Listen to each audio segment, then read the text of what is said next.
Everybody. Welcome to my channel. So today we will discuss about a one topic, that is concept of bailment according to section 148. So here we discussed about only one question, that is what is bailment and rights and duty of the bailer. So without waste any time, let's get started. So first of all we will discuss about the meaning of the bailment, कि bailment की जो meaning है वो है क्या. The good is delivered from the French word bailer, which mean to deliver. इसका मतलब ये है कि जो बेलमेंट जो वर्ड है वो ड्राइव हुआ है फ्रेंच वर्ड से bailler, which mean is deliver. मतलब कि जो बेलमेंट का जो मतलब है किसी गुड को डिलीवर्ड करना, यही कॉन्टेक्ट ऑफ बेलमेंट कहलाता है. और हम डेफिनेशन पढ़ते हैं कि है एक्चुअल में है. A contact of bailment is a contact in which one person delivers some good to another for some purpose, and when the purpose is accomplished, the good are returned or otherwise disposed of according to the direction of the person delivering them. इसका मतलब ये है कि जो contact of bailment है वो ये है कि जब कोई एक पर्सन अपने गुड को डिलीवर करता है किसी अनदर पर्सन को किसी एक स्पेसिफिक पर्पस के लिए, जब वो पर्पस अकम्प्लिश मीन्स जब वो पर्पस पूरा हो जाता है तो वो जो गुड्स होते हैं वो ऑल रिटर्न हो जाते हैं. यानी कि जिसने गुड दिया सामने वाले पर्सन को गुड दिया, जब उसका स्पेसिफिक जो पर्पस होता है जब वो पूरा हो जाएगा तो वो गुड उसको दे देगा. हम एक एग्ज़ाम्पल लेते हैं, उससे हमको बेटर क्लियर होगा. For example, if Anita deliver some cloth a washerman for washing. इसका मतलब ये है कि अनीता ने अपने गुड डिलीवर किए, मतलब कि अपने कुछ क्लॉथ हैं जो डिलीवर किए किसको, वॉशरमैन को. किस पर्पस से, धोने के पर्पस से. तो यहाँ पे ये लाइन होती है वन पर्सन डिलीवर, यानी कि अनीता ने अपने गुड डिलीवर किए वॉशरमैन को सम पर्पस, धोने के पर्पस से. जब वो पर्पस पूरा हो जाएगा तो जो वॉशरमैन होगा अनीता के क्लॉथ लौटा देगा. तो ये हमारा कॉन्टेक्ट ऑफ बेलमेंट कहलाता है. Next is party of the bailment. अब हमने बेलमेंट पढ़ लिया. अब जो हमने बात की कि अनीता ने गुड दिए वॉशरमैन को दिए, वॉशरमैन ने अनीता को दिए, तो ये है कौन एक्चुअल में, ये है कौन, यानी कि पार्टी ऑफ द बेलमेंट. तो दो पार्टी होती है बेलमेंट में, बेलर.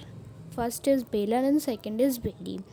बेलर कौन होता है, the person who deliver the good to another person for some purpose. Bailor कौन होता है, जो अपने गुड देता है किसी पर्सन को किसी पर्पस से. जैसे हमने पहले एग्जाम्पल पढ़ा था अनीता वाला, तो उस केस में अनीता जो है वो बेलर है. क्यों? क्योंकि अनीता, देखो सिंपल सी बात है, जो अपने गुड किसी और को देता है वो बेलर होता है और जो रिसीव करता है वो बेली होता है. डेफिनेशन में लिखा the person whom they are deliver to the good.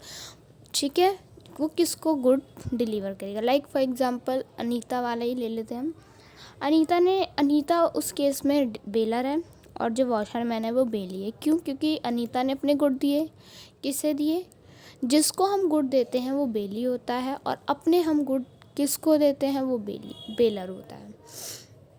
Okay, अब हम पढ़ते हैं bailment is of movable goods. मतलब जो कॉन्टेक्ट ऑफ बेलमेंट है वो सिर्फ मूवेबल गुड्स के लिए हो सकता है, इमूवेबल गुड्स के लिए नहीं हो सकता. मूवेबल गुड्स कौन होते हैं, जो मूव कर सकते हैं, और such contract can not be made for immovable property like land and building.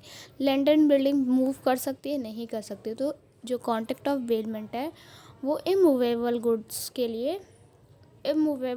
में नहीं होता है. ओके, अब हम पढ़ते हैं राइट्स ऑफ बेलर. अब जब हम किसी को गुड देते तो हमारी कुछ राइट्स बनते हैं बेलर के. तो क्या राइट्स हैं वो पढ़ते हैं. फर्स्ट राइट्स है right to enforce bailee duty. The baler has the right to ask the bailee for performance of his duty. In case of his failure, baler can bring a suit against bailee for enforcement of duty. मतलब baler के पास right है कि वो बेली की duty को enforce कर सकता है, मतलब बस बता सकता है कि तुम्हारी क्या ड्यूटी है. अगर वो अपनी ड्यूटी नहीं निभाता तो उसके पास राइट है कि वो सूट कर सकता है. That's it.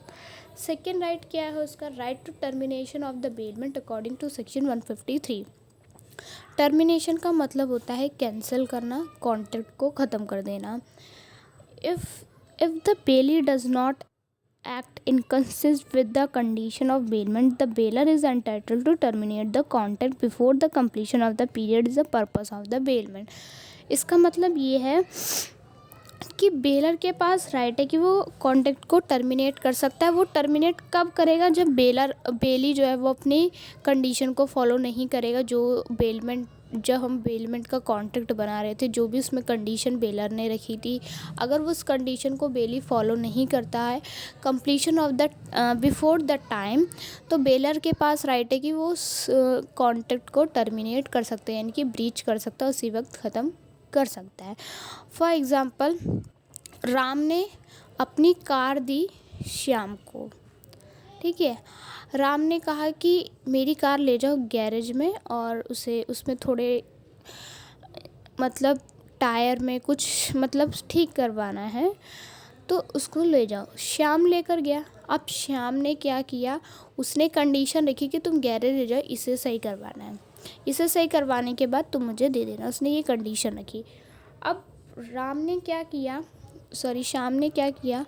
उस कंडीशन को फॉलो नहीं किया और उसने कार बाहर ले गए. तो यहाँ पे बेलर के पास राइट है कि वो कॉन्ट्रैक्ट को ब्रीच कर सकता है, यानी कि टर्मिनेट कर सकता है. फिर थर्ड राइट क्या? Right to claim any increase of bailee profit according to section 163. यहाँ पे प्रॉफिट आएगा, यहाँ पे ऑफिट बाय मिस्टेक टाइपिंग हो गया है, तो प्रॉफिट. अब बेलर के पास ये भी राइट है कि जब वो अपने गुड दे रहा है, अगर उसमें से कोई भी इंक्रीजमेंट होती है, कोई भी प्रॉफिट होता है, तो वो क्लेम कर सकता है उस प्रॉफिट के लिए. In absence of any contract to the contract, the bailee is entitled to claim from bailee any increase to the good or any project accrued from good bailed. यानी कि in absence of any contract to the contract, the bailor is entitled to claim for profit. मतलब कि उसको भी नहीं पता होता कि मेरे गुड्स में से प्रॉफिट होने वाला है, बाद में से पता चलता है, तो उसके पास इतना राइट है कि वो अपने गुड्स से जो भी इंक्रीजमेंट हुई है वो उसके लिए क्लेम कर सकता है. फॉर एग्ज़ाम्पल, सिया और दिया. हाँ, तो हमने एग्ज़ाम्पल लिया सिया एंड दिया.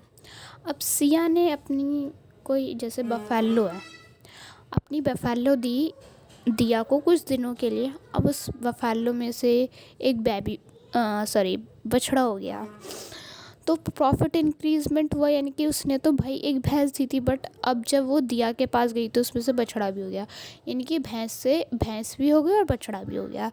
तो बेलर के पास राइट है कि वो भैंस तो लेगा ही लेगा, अपनी भैंस के साथ वो अपने इंक्रीजमेंट प्रॉफिट यानी कि बछड़े को भी ले सकता, उसके पास राइट है. ओके, ये थी हमारी राइट्स ऑफ बेलर. अब उसकी कुछ ड्यूटी भी बनती है, तो उसे ड्यूटी भी अपनी निभानी पड़ती है. अब क्या है उसकी ड्यूटी, हम पढ़ते हैं. Duty of bailors for to disclose fault in the goods bailed. According to section 150, it is the duty of the baler to point out all the defect in the goods that he is delivering which are known as to the baler or which can cause damage to the bailee if is unaware of such defect. इसका मतलब ये है कि देखो, line से ही clear हो जाना चाहिए कि to disclose fault in the good bail. जब हम कॉन्ट्रैक्ट ऑफ बेलमेंट करते हैं, अपने गुड देते हैं, तो हमें अपने गुड के बारे में सारी जानकारी होती है, राइट. तो बेलर की ये ड्यूटी बनती है, जब वो कॉन्ट्रैक्ट ऑफ बेलमेंट करता है, तो बेली को अपने गुड के सारे डिफेक्ट बताएं, अच्छाइयाँ भी बताएं और बुराइयाँ भी बताएं, जिससे कि बेली को इन फ्यूचर कोई भी डैमेजेस झेलना ना पड़े कुछ. अब इसके अंदर यही है कि अकॉर्डिंग टू सेक्शन 150 कि बेलर की ड्यूटी बनती है कि उसको अपने गुड के सारे पॉइंट आउट करने से ये डिफेक्ट जितने भी उसके अंदर डिफेक्ट हैं। ओके, अब for example Ram and Shyam. Ram ने श्याम को एक घोड़ा दिया, ठीक है। राम ने श्याम को एक घोड़ा दिया। राम को पता था कि वो जो घोड़ा है विशियस है, मीन्स थोड़ा पागल है, अगर उस पर कोई भी घुड़सवार करेगा तो वो गिरा देगा, ठीक है। अब बी यानी कि श्याम को वो बात नहीं पता थी और राम ने भी उसको डिस्क्लोज़ नहीं किया, यानी कि बताया नहीं कि मेरा घोड़ा विशियस है या फिर गिरा देता है। तो बी ने यानी कि श्याम ने क्या किया, श्याम ने उस पर घुड़सवारी कर दी। अब उसे तो पता नहीं था कि ये घोड़ा जो है विशियस है, हॉर्स जो है वो विशियस है।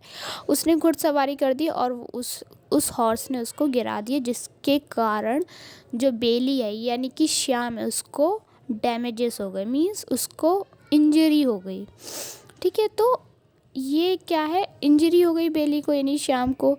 तो ऐसा ना हो इसलिए बेलर की ड्यूटी है कि वो सारे जितने भी डिफेक्ट है वो डिस्क्लोज़ करे, ठीक है। नेक्स्ट ड्यूटी क्या है बेलर की, to repair the necessary expense.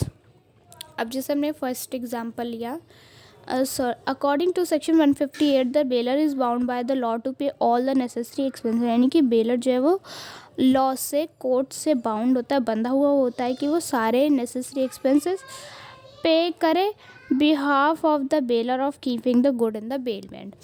अब उसके पास बेलर की ड्यूटी बनती है कि वो जब अपने गुड दे रहा है तो उसके कुछ नेसेसरी एक्सपेंस होते हैं, उन्हें भी उसे पे करने पड़ते हैं। लाइक ए एंड बी है, ए ने अपना डॉग दिया या डॉग दिया बी को।